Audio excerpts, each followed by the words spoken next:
the Latinos Out Loud podcast. Latinos.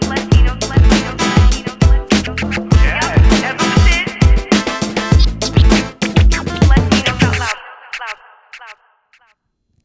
Yo, yo, yo, yo, yo, yo, yo. Hello, heleros. What's up? What's good? Es tu amiguita, Rachel La Loca, here on location. And what a location we're at. I've been here a few times, but let me tell you, each time I come here, I am surprised and just blown away by something else that this facility has. We're here at the Brooklyn Navy Yard at HITN. Yes, it's Hispanic television at its best here. If you don't know some of their programming, please look it up right now. Go ahead, I'll give you a minute. Okay, so like one of my favorite shows is the children's programming here. So Eddie, E-D-Y-E, is something that they have. It's very educational. It's very cute. And one of my favorite characters is Ray. He's a stingray, okay? And he's just so adorable. So check out the programming. Take 3. Check out the programming, Too Much Bustelo, here at HITN. So I was invited here today for a different reason. So for Dia de los Reyes, los Tres Reyes, I'll be back. But here I am today with winners of the Tú Cuentas Cine Festival, and I'm going to get to talk to them a little bit, hear more about their films, their motivation, their future. Yeah, these are the future filmmakers of America here, okay? Representing for Latinos, Filipinos, anything that ends with an Ino. We're here today. So shout out to all the young filmmakers out there. I got to shout out my niece real quick, who just finished up her first semester abroad in London, getting her master's degree in filmmaking. I'm just so proud of her. And so I'll see her this holiday season, and I can't wait to hear about London filmmaking. And, you know, just everybody out there, if you want to be a filmmaker, I'm sure this episode is going to inspire you. But guess what? You can do it. Yeah, you can do it. I know, it's crazy, right? If you have a phone, you can do it. If you've got any kind of recording device, if you've got a rich tío, ask him to buy you a camera, and you can do it, okay? Yeah, this is going to be a really exciting episode, so let's just get to it. I am here to introduce some of the winners of the Tú Cuentas Cine Fest. So to my left, please put your hands together for Aubrey, Azmar, okay? What's up, Aubrey?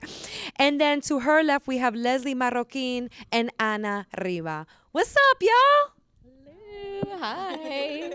Very happy to be here. I am so happy to be here. And oh, wait, last but not least, that's right. We have this like floating head on a TV screen next to us as well. From Los Angeles, we have Matthew Serrano, another winner of the festival. Matthew, what's up? What's up? Good to be here.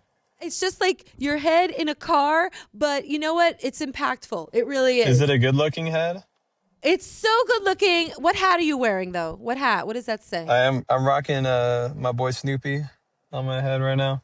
You just got mad points, okay? I have mad Christmas pajamas, Peanuts, Snoopy, and my 10-year-old son just did You're a Good Man, Charlie Brown for his play. And who did he play? Charlie Brown, of course. You know, the apple doesn't fall far from the tree. Okay, you guys, sorry, Matthew. I almost forgot you. You're definitely here in spirit. I wish you were here, but you're probably experiencing much better weather out in LA than we are here in New York. Yeah, it's hot. Yeah, okay, rub it in. Sure. Why don't you? Uh-huh. Great. First of all, congratulations to all of you. Winners of this incredible festival that's now celebrating its 5th year. So I want to hear about everyone's films. Tell us the name of your film and a little bit about it. And let's start with Aubrey. All right. So my name is Aubrey Azmar, and my film is Una China Poblana. I created with my romantic partner, Benedict Vazquez. He is the co-director and also responsible for all sound, and I am responsible for all visual elements. It's based off of my history as a Asian American and also the history of Asians within Mexico, particularly in the 1930s, and follows the character Malagame Wong as she handles the racism throughout 1930s life and also trying to be an artist. That's amazing, Aubrey. I feel like you just took us to school real quick. I love that. And Lesley? I'm Lesley. I'm Anna. Our film is called Chiquito, and it follows a Salvadorian inventor who has to get her teleportation device back from her pet armadillo, Chiquito. Wow. Was there a real armadillo in this taping? We wish there was. Okay. But it was just all CG, all 3D. That's pretty cool. Love that. And Matthew, out there in the City of Dreams, tell us the name of your film and a little bit about it. Yeah, so my short film is called Pick One, and it is a semi-autobiographical film based off of my real life experience growing up as a half white, half Salvadorian kid in America, and based on the real time when I first took a standardized test, and the front of the test asked me to pick one race or ethnicity. And in real life, I froze up and probably for 45 minutes stared and thought that I was going to go to jail if I picked the wrong answer. But in my short film, I go a different route, and it's a fun, whimsical Pixar live action. It's almost like a live action Pixar short. Yeah, it's very personal to me. Wow, I really resonate with that, just being a half white, half Latina girl myself. And I do remember like looking at the boxes, and and to this day, I don't feel like I fit in any of these boxes. That's not because I'm thick. That's because I really don't fit. Like I don't identify with the boxes. I identify with this mixed race girl who grew up around the Jewish religion and culture and a super Dominican mom. So Matthew, let's start with you. So pick one. Is it what it sounds like? Is it that you struggled with picking one identity where you had like multiple? Elaborate and give us some more color, no pun intended. Give us some more color on that. Yeah, absolutely. I think that there's a lot of ways that you can look at it. And, for the longest time, it was kind of like a therapeutic movie, making it and writing it over the course of, I think it was 5 years that I had written the script and rewritten it a bunch of times and submitted it to a bunch of like screenwriting contests before eventually getting the chance to make it. And in the end, right towards the end, I had changed the original ending, which was for the longest time, I thought that the best way to end the movie was, well, if he has to pick one, that the teacher would talk to him at the end and have him flip a coin because it doesn't matter. But then I had a producer kind of challenge that, and she was like, no, your protagonist should come to their own conclusion. And so I remember just like banging my head against the wall, trying to figure out like, what is this ending going to be? Like, if he has to pick one, like he can't pick one, he can't pick the other, like that would betray one side or part of himself. Like if only he could just pick both. And then I realized that that is the real answer. And so that's why I made it in the movie that he picks both.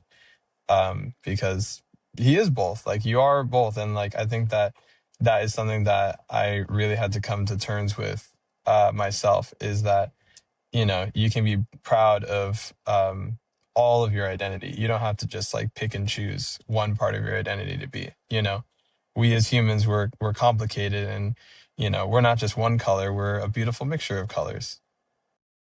Right, like a beautiful prism, like a Latino prism. We're not a monolith, as they say. There are layers to us, okay? Yeah, like a 7-layer cake, like a Dominican cake with guayaba, piña, and dulce de leche. You feel me? Okay, Lesley and Anna, tell us a little bit about the inspiration. I mean, do you have a thing for armadillos? Or like, tell us the inspiration behind this. You guys laughing in unison. I love this sound so much. I almost want to bottle it up and like whip it out on a rainy day. It's so cute. Tell us about the inspiration behind the film. Well, we come from different cultures, so we both wanted to represent both of our cultures in a film, and the armadillo specifically is found in both El Salvador and Brazil, and that's kind Love of how that. the bridge. Go he on. is the bridge. I'm He was engaged. the bridge, yeah. This is so great. The armadillo's the bridge. Yeah. Love it. Between Brazil and El Salvador. Yeah. Who knew? This is also like a Nat Geo special. Okay, go on. We really wanted to, like, on my end specifically, I was in charge of like the whole visual aspect of the movie, so a lot of our like main goals in the film was representing each culture and making sure that each film was going to have its own like color keys and its own feel, because also from I'm from Brazil. I grew up in Sao Paulo, in a big city there, and I really wanted to just showcase maybe something that people don't think about when they think about Brazil.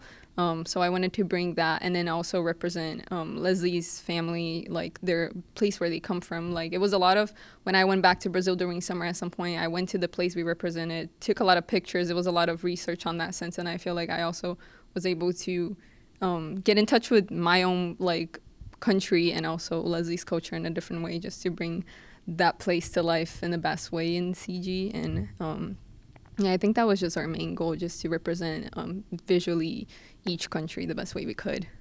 That is so beautiful. I love that so much. So tell us about the importance of doing your research. Does it make for a better film? What's some advice that you have for the aspiring filmmakers out there?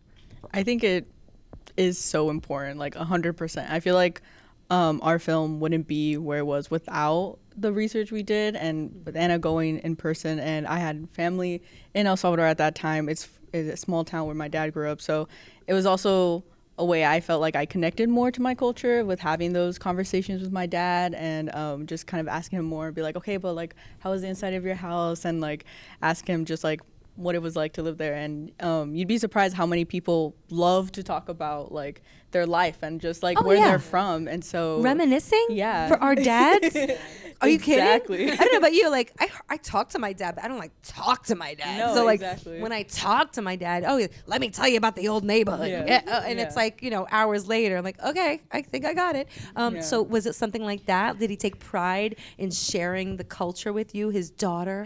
Very much so. He would actually get sidetracked, and I would have to like let him go, and then it'd be like, okay, so now back to my question. Like, so what was it like? And so I just felt more connected, and I feel like the research we did shows up in the film. You could see how much detail, and like Anna said, she did all the visuals, so all the detail that we put in, and just like how it made it feel more real. And we wanted those people from those countries to recognize and be like, oh wait, that's so cool, because again, these like Central America and then in Brazil are not often represented on the screen, so it was like the first time, and I wanted to make sure we did it right. Yeah, It was- rock on. It was just very nice from like show my friends back home, and then them just really recognize the place and be like, it's just like that, like you did it like exactly how it is there. So I feel like on top of that, research is like, it is things that we're used to on our day-to-day life, but I feel like it's just looking from it from like an artistic, creative perspective, make you see more things than when you're just like living through it and things go over your head. You just pay attention to those small details, and that was our goal. I mean, authenticity really resonates, especially within the sphere of media, whether it's TV or, film, whatever we're consuming. We like to see ourselves. And I think we also like to see where we came from, because it adds color and gives an actual visual to the stories that we've been told. And we Latinos, we love sharing stories. I mean, that's basically the crux of this podcast. People come on this show and talk about their story. Whether it's being a filmmaker, a student, a change maker, philanthropist, whatever it is. So that's really beautiful. And I love this division of responsibilities, okay? For for people so young, this divide and conquer thing, yes, use that in life. Okay. Now, Aubrey, tell us a little bit about the inspiration behind your film. And speaking of color, I just love all the representation here. I'm just very happy right now, just again seeing so many of our beautiful colors and faces shine in this festival. So tell us about the inspiration behind Mi Poblana, I'm sorry, Una China Poblana. I'll get it right before the end of the episode, I promise. Here you go. Yeah, of course. So I grew up in LA. I grew up next to Compton in a very, very Hispanic community. Back in the census for 2003, whenever I was born, and then also 2007, whenever my sister was born, the Asian population was 0.01. And if you did the math, it would have counted for 4 people. And that would have been my father, my mother, my sister, and me. Wow. We were the only Asians in our city of 30,000 people.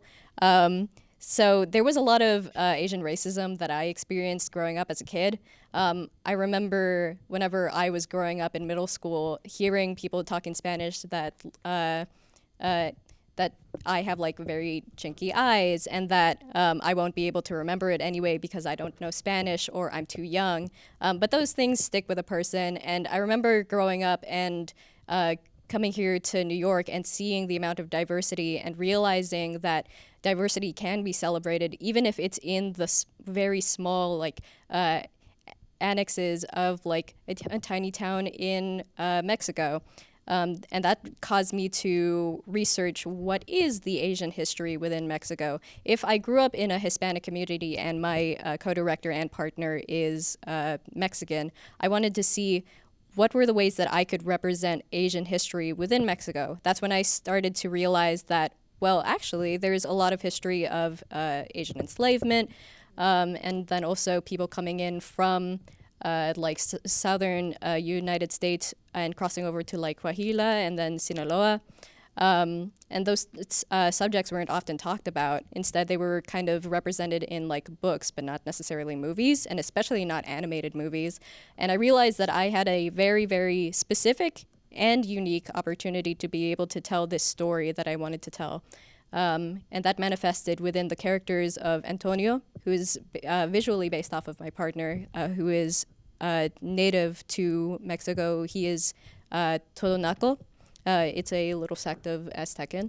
And then me, who is Filipino, and their relationship together, especially in this very specific time. And that was divided with it was mainly, the name of it was mainly inspired by the literal dress, the China Poblana, and also the oral history of this dress that was possibly used by an immigrant from Asia or a Asian slave, and how that might have actually literally looked like in 1930s Mexico. So taking the real history of that, making a character, and then eventually making a story. That's the crux of what my film was about. That's so great. And it's animated. So tell me about your knack for animation, or like what made you make this an animated film? There was many different reasons as to why I specifically wanted to pick animation.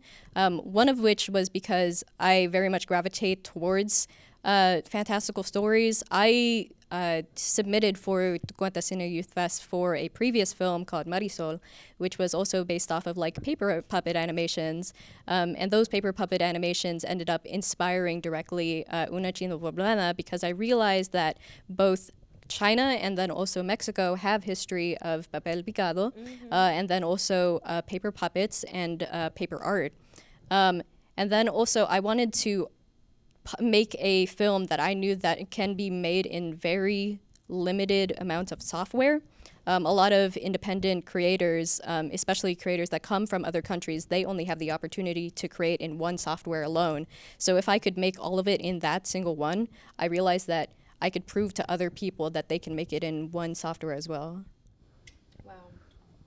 I love the voice that you are like. I mean, you're very young, so you're still discovering your voice, but this connection, this cultural connection that you've found is really impressive. And, you know, I'm sure you'll see this along your trajectory, is searching for your voice and who you are as a filmmaker, as a creative. It comes organically, but you guys are so ahead of the game. Can you tell me how old you each are, or how young? I recently turned 22. It was my birthday, December 1st, so I'm very happy to be here. Well, happy birthday. Feliz cumpleaños. Surprise, we have a cake back here for you. I gotta get the 22 punches. Oh, I don't do the punches. No, we don't do that. I'll give you 22 hugs if you want, but feliz cumpleaños. And you guys? I'm 22 as well. I'm 23. And Matthew, how old are you over there with your car? I know you got a driver's license, so you're older than 17. I'm this many. No, I'm just kidding. I'm definitely the oldest at 27, but I was 25 when I made pick one. Amazing. Okay, I want to hear about the film festival, the Tú Cuentas Film Festival. How did you hear about it? You said you've entered it before, but tell me how'd you hear about it and the excitement that you now feel around it because you are winners. Let's start with Matthew. I think I had seen something on social media about it and I looked into it and I was excited about applying because when we had made Pick One, we were really excited about taking it to film festivals. And then we weren't able to because the program wanted to put them on YouTube. And so we basically got disqualified from every film festival that we wanted to apply to for like a year. And so I was kind of like, well, I guess that's it. I guess it's not going to get into any film festival. And then Tú Cuentas came around and I was like, let me apply. And it's just absolutely insane to think that I have been disqualified from all these other film festivals. And then not only was I accepted into Tú Cuentas, but to win the grand prize is incredible. And I'm so grateful. And you won for best overall short. So congrats on that, Matthew. All right. And how about you gals, Lesley and Anna? The first time we've heard of it was we actually had friends who submitted their own films and have won before. And that was kind of the first way we heard about it. We helped with our friends' films and we saw them submit. And then that's when we heard about Tú Cuentas and Love wanted to that. submit. Drawing inspiration from your circle, from your network. Keep it up. Work. Okay. And Aubrey. Yeah, I submitted back in 2023, I believe, for my sophomore short film, Marisol, and it was able to get in, which was crazy to me because it was one of the first film festivals I had ever submitted to. I hadn't considered myself to be necessarily a international filmmaker or even a person that was making films that were sought after, especially by film festivals. But Tú Cuentas was one of, if not the only film festival that talked to me directly and said, we're very glad to have been able to see your short. And the impression that gave me of a film festival that not only says that they care about like Latin American voices, but also proves it in their communication really stuck out with me. So the moment that I finished Un Latino Poblana, I knew that I needed to submit again. And I'm very glad that they were able to not only see my work, but also have me here on this literal pedestal to share about it. Thank you. That's amazing. I love all these stories. Okay, so how has life changed since winning the Tú Cuentas Film Festival? And let me just shout out what honors you each got. So Aubrey is won for Best Animation. And then Lesley and Anna won the Spotlight Award. And Aldo's not here, but we must shout out Aldo Merino, who won Best Short Documentary for his film Remember Me. Hi, Aldo. We wish you were here today, but congrats. So how has life changed for you guys since winning this film festival? Let's start with Lesley and Anna. I would say we're just able to share our film to a wider audience. Tú Cuentas has given us more opportunities to share more. There's been multiple articles, getting to do this podcast. So it's definitely gotten to share Chiquito with more people than we ever planned to. Like Lesley mentioned, we heard about the festival, I think at least 2 years ago when one of our friends that from college applied, and I think since then when we started production we've been thinking about we really wanted to submit to Tú Cuentas. And I think for me specifically as a Brazilian that came to the US to do animation, is really nice to have the recognition from a Latino film festival. And I think it really just as you mentioned, just opens to show more people, and just getting that recognition is really nice. And HITN really does such a good job at that. They really are a network that is this cross between education and entertainment. And the fact that they're amplifying these young voices in their 20s, we need this. We need more of it. Okay, Aubrey, do you want to add to that? It's been pretty amazing ever since having to share it for my, because I completed it as my thesis film, and having to share it with my department, and then also having to share it across film festivals, and then Tú Cuentas has opened a lot of doors for me that I couldn't have even imagined. If I thought that the recognition for Marisol was pretty large, the recognition for Una China Poblana has been amazing. There's been people across my college, SVA, that have emailed me, whether they be Hispanic, Mexican specifically, or Asian from many different countries, saying, I'm so glad that you are talking about Asian history, despite it not being very much shown in American history itself. I was able to connect with my mom, who was like, I can't believe that, like, despite many people not talking about like Filipino voices, that you were able to talk about it. I was able to talk to my partner's family, and they're like, it's amazing what you've taken, like our son's work, and been able to elevate that. And just so many different people and so many different voices and so many different histories all coming together to celebrate in this one specific spot has been amazing. Speaking of the doors that it's opened for me, I was able to get a motion graphics internship from this specific film. I know, it's crazy. He, at the very end of it, he told me, like, I wasn't able to admit this whenever we were first hiring for you, but now that you're leaving, I just wanted to say that your work on Una China Poblana made me realize the type of animation that can still be done in After Effects, and thank you so much for opening my eyes to that. So I'm very glad to have been able to spark a discussion, not only racially and also in terms of people's stories and histories, but also in the art itself. Yeah, well, if the LOLeros are like me, then they want to see a snippet of some of these films, right? So why don't we show a snippet of Una, oh my God, I'm going to get it right, I promise. It's like, I don't know, my Spanish is like leaving. I need to speak more of it. This is so sad. Una China Poblana. Let's show a little snippet of it now. ¿Cómo te sientes de tu show que viene? Va a ser el más grande de tu carrera. Además, vamos a estar en la Ciudad de México, el mero Distrito Federal. Ya sé que lo hicimos, pero en realidad ya lo hicimos. Málaga, ¿estás bien? ¿Quieres decirme por qué la gente piensa que tienen el derecho a terminar mi carrera? Nos llegó otra carta. Es una pendeja de imaginar que necesito parar de cantar porque no soy una mexicana. ¿Y por qué? Nomás porque tengo piel amarilla. No lo puedo creer. ¡Qué ridículo! Pues no eres mexicana, solamente son verdades. ¿No soy una mexicana? Sufrí todas las mismas cosas que tú. ¿Que no tengo el derecho a llamarme a mí misma una mexicana?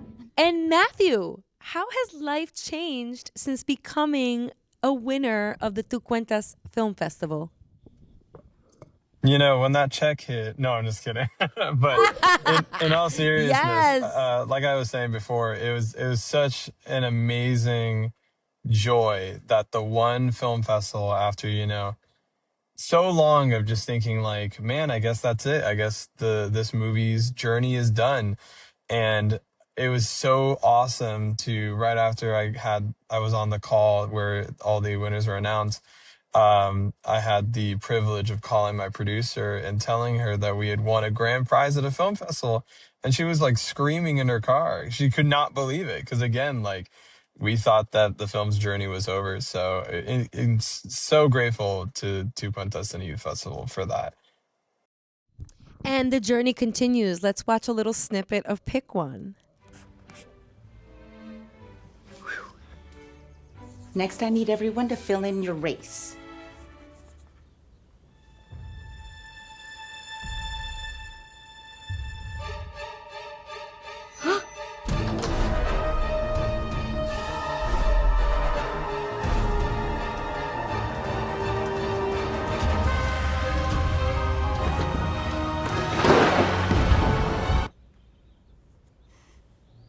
Hey, Victor.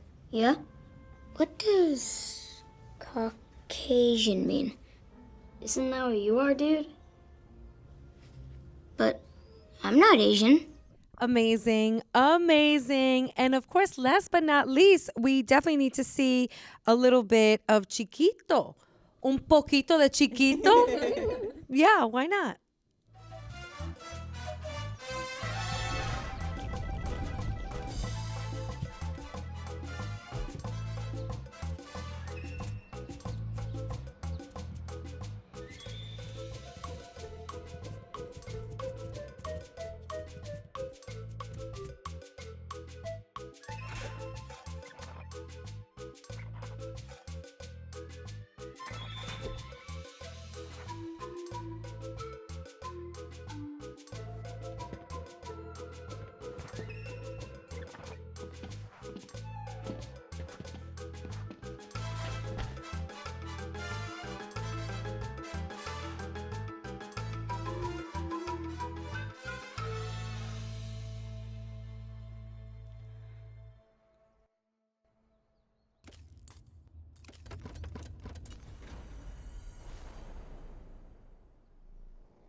really, really amazing films, you guys. You must be so proud.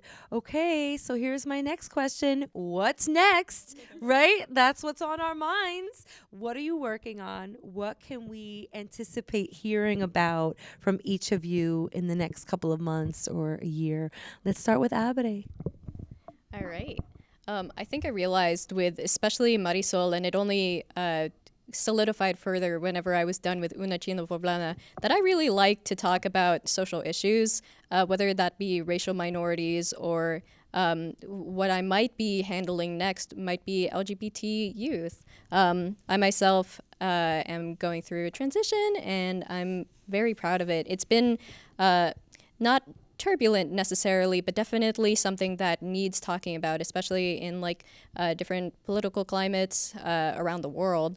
I want to be able to talk about that and also make a film that feels accessible to a lot of different people. I think accessibility to media that makes it so that you can empathize with everybody is something that for some reason is not necessarily done enough.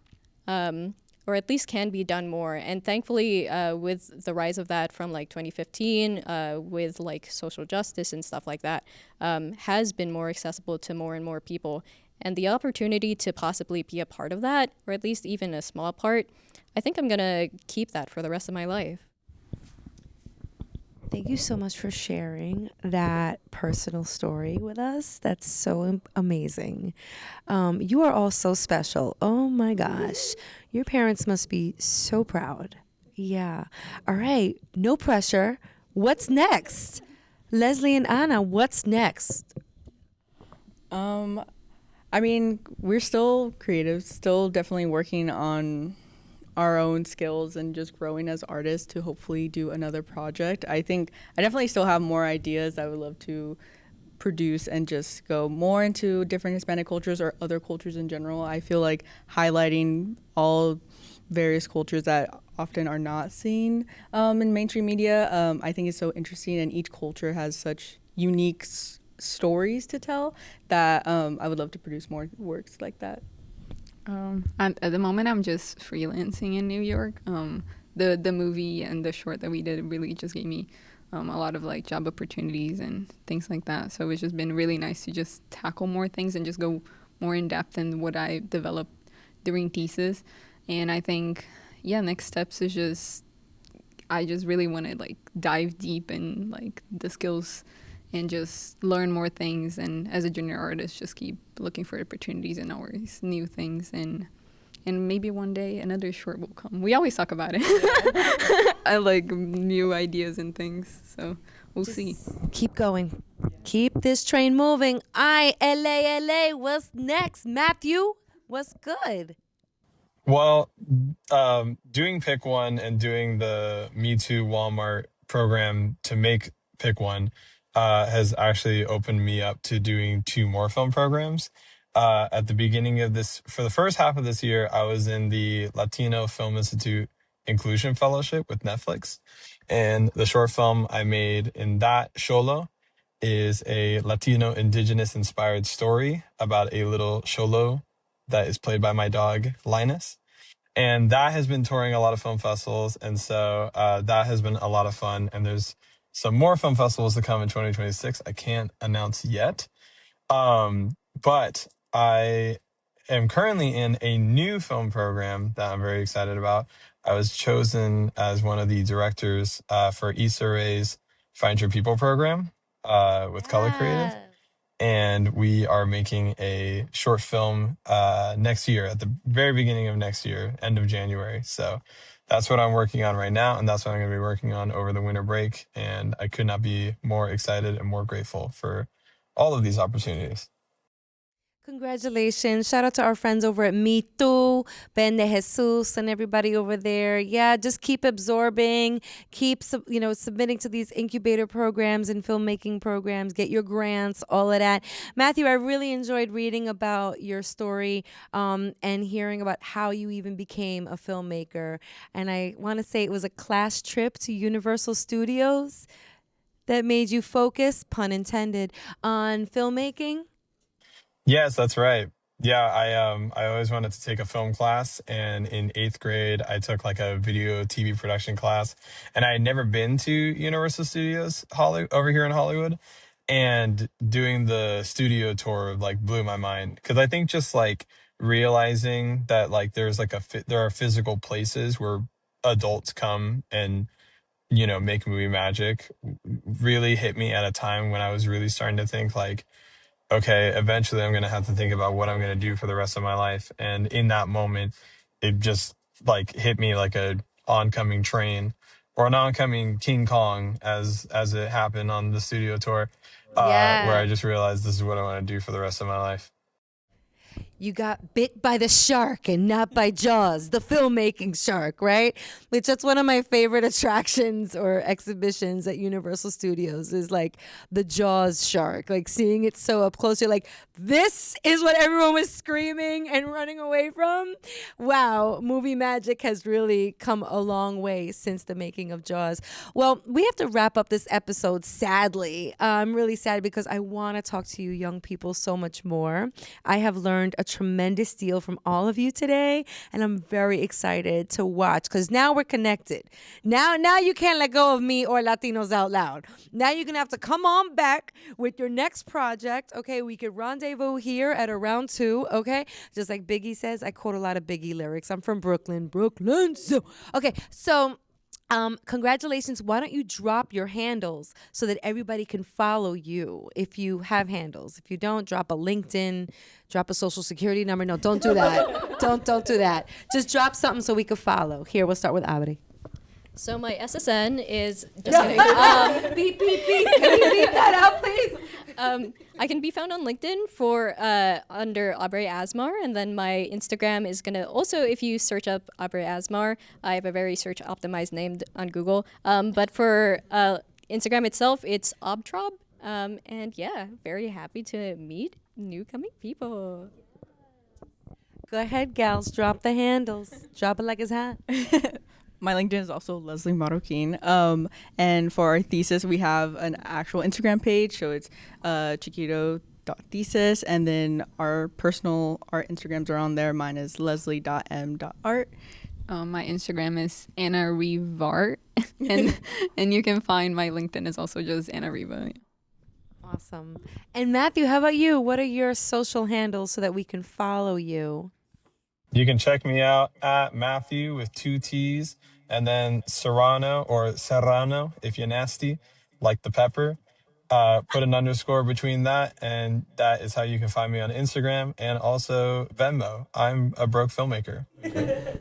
I am not mad at that, Venmo, Cash App, Zelle, good old-fashioned cash works too, Thank you so much, you guys. Thanks for taking the time to be on the Latinos Out Loud podcast. A big thank you to everyone here at HITN. Thank you, Cynthia. Thank you, Fernando. Thank you, Rich. Everybody else here who is just so warm, friendly, and inviting to having us here doing this episode. You can follow me at Rachel La Loca. That's RACHEL La Loca. And you can also give us a call. 978 Latinos is the number. 978 Latinos. It's so easy. And you can follow us at We Are Latinos Out Loud. And we're on the tube of you. That's right. YouTube, as my mother says it. Tú estás en YouTube. Sí, estamos en YouTube. So please look for us on YouTube. Every single episode is there. Please just look through the catalog. If you got nothing else to do and you have a couple of hours, I don't know, maybe 454. There are 454 episodes for you to discover amazing talent like this and just to hear from some of the culture shifters and change makers in the industry, period. Thank you, Eddie. Thank you, Romel. And on that note, we out. The Latinos Out Loud podcast.